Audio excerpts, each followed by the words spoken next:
Have you ever wondered what it takes to turn an ordinary man into a monster?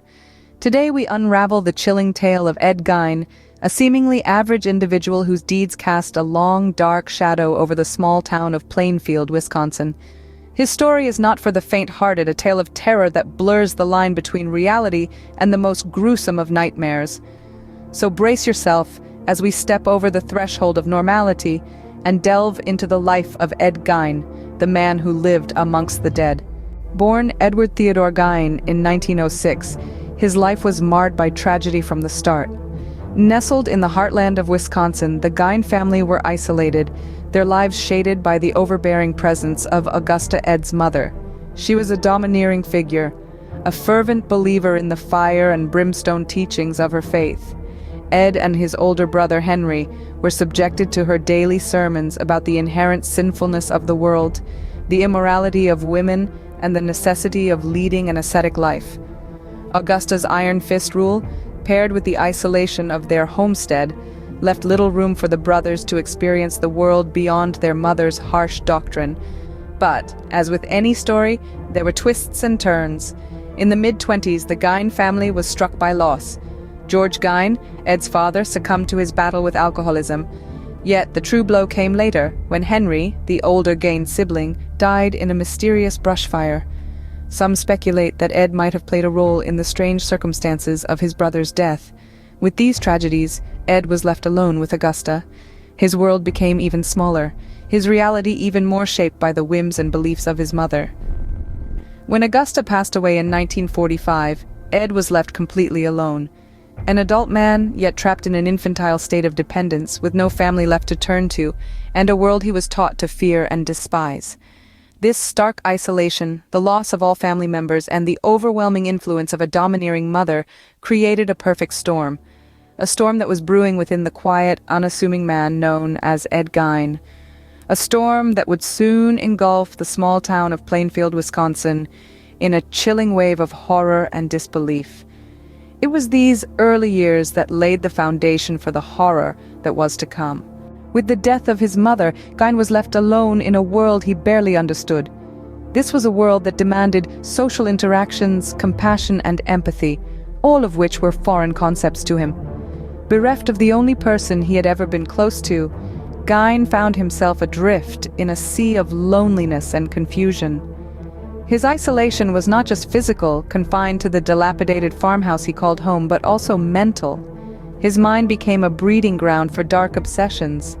One of these obsessions, the one that would eventually lead him down a path of infamy, was his fascination with the female anatomy. It was an interest that went beyond the boundaries of normal curiosity.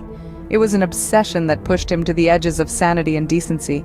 As the days turned into weeks and weeks into months, Gein's obsession took a more sinister turn.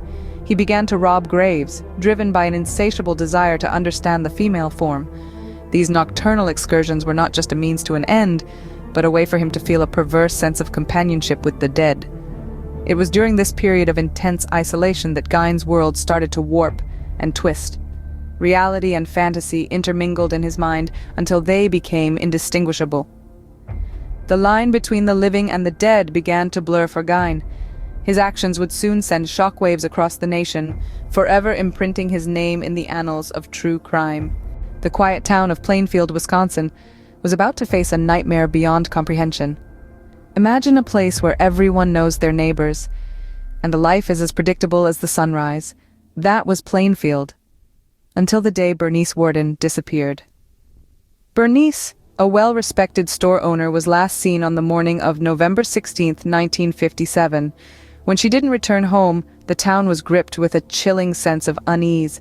The search for Bernice was on, and it led them to a place no one expected, the ramshackle farmhouse of Ed Gein. As investigators approached the property, there was an eerie silence that hung in the air. The house was a labyrinth of chaos and filth, but nothing could prepare them for what they found. Bernice Warden's mutilated body was discovered in Gein's shed, a sight so horrifying it was beyond human comprehension. But the nightmare was just beginning. Inside the house, a pandemonium of human remains awaited them. Furniture upholstered in human skin, bowls made from skulls, and a collection of masks made from the faces of women. Gein had been living amidst these grotesque trophies, a testament to his heinous crimes. The town's worst fears had been realized, and the name Ed Gein would forever be synonymous with absolute horror. The discovery sent shockwaves through the community, the nation, and the world. People struggled to understand how such monstrosities could exist, let alone in their midst. Gein was arrested and admitted to the murders of Bernice Worden and at least one other woman, but the extent of his crimes remained a mystery. The case of Ed Gein is a chilling reminder of the darkness that can lurk beneath the surface, even in the most seemingly ordinary places. It was a reality that shook Plainfield to its core and left a permanent scar on the town's history. In the light of day, the world was introduced to the macabre reality of Ed Gein. The trial of Ed Gein was a spectacle like no other. With the gruesome details of his crimes unveiled, the world watched in morbid curiosity as the man behind the horrors stood before a court of law. The trial, held in Washara County Court, was a media frenzy, with journalists from all over the nation descending upon the small town of Plainfield, Wisconsin. Gein's confession sent shockwaves through the courtroom. He admitted to his crimes with a disturbing calmness, recounting his gruesome acts with an eerie nonchalance. The confession, though unnerving, was a pivotal moment in the trial. It not only confirmed the suspicions about Gein's heinous acts, but it also painted a chilling picture of the man himself. The public's reaction to the trial was a mix of fear, disgust, and fascination. The name Ed Gein became synonymous with deranged horror, forever etching his macabre legacy into the annals of criminal history. Despite the revulsion his actions evoked, there was a morbid curiosity about the man who had committed such unspeakable acts. However, despite the gravity of his crimes, Gein was found not guilty by reason of insanity. His mental state, profoundly disturbed, made it impossible for him to stand trial in the conventional sense. Instead, he was committed to Central State Hospital for the criminally insane, where he would spend the rest of his life. Life in the mental institution was markedly different for Gein. Gone were the days of his gruesome exploits, replaced instead by a quiet existence under constant supervision. Despite the occasional bouts of delusions and odd behavior, Gein remained largely unnoticed, fading into the background of the institution that was his final home. Ed Gein, the man who shocked the world, spent his final years in quiet obscurity. His life, once the subject of global intrigue, ended in a quiet room in a mental institution, far removed from the horrors that had put him there. And so the enigma of Ed Gein, the man behind the monster, remained just that, an enigma. Ed Gein's reign of terror may have ended, but his legacy lived on. This man, who once haunted the dreams of Plainfield, Wisconsin, has now become an enduring symbol of horror and fascination for the world over.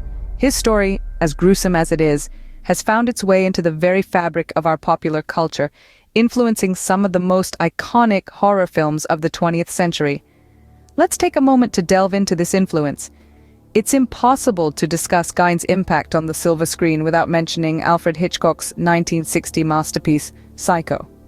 The chilling character of Norman Bates, with his unhealthy attachment to his mother, was inspired not just by the novel of the same name, but also by the real-life story of Ed Gein. Hitchcock used Gein's twisted tale as a blueprint, crafting a character that has since become a cornerstone of the horror genre. Then, there's the 1974 classic, The Texas Chain Saw Massacre.